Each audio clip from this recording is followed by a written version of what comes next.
Ketemu Ariel Noah di Paris, Marisha Icha pamer foto bareng. Warganet antusias dan sebut berjodoh. Nama Marisha Icha menjadi ramai dibicarakan setelah banyak membantu Galaskai anak Vanessa Angel dan Bibi Andriansyah. Marisha Icha juga sempat gempar dijodohkan dengan Fadly Faisal. Baru-baru ini, ia dijodohkan dengan Nazril Irham alias Ariel Noah. Hal itu menyusul pertemuan mereka di Prancis saat mendatangi Paris Fashion Week 2022. Sebagai informasi, sejumlah selebritas dan influencer tanah air memang tengah berada di Paris untuk menghadiri acara tersebut. Mereka antara lain Ariel Noah, Anya Geraldine, Ivan Gunawan, termasuk Marisha Icha. Nah, di jalanan Paris, Marisha Icha rupanya sempat foto bareng Ariel Noah. Kerap ditanya-tanya warganet, foto tersebut pun ia pamerkan lewat akun Instagram pribadinya. Ia mengaku telah bertemu dengan Ariel sejak hari pertama di Paris.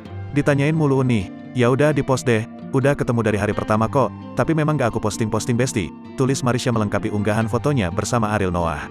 Meski tak hanya berdua, kedekatan Marisha dengan Ariel jadi sorotan. Foto tersebut pun banjir komentar oleh warganet. Ciyi ketemu jodoh di Paris, tulis warganet di kolom komentar. Kloka Ika sama Om Ariel cocok sepertinya, tulis warganet lainnya. Marisha Icha bahkan mendapat dukungan serta didoakan semoga berjodoh dengan Ariel Noah.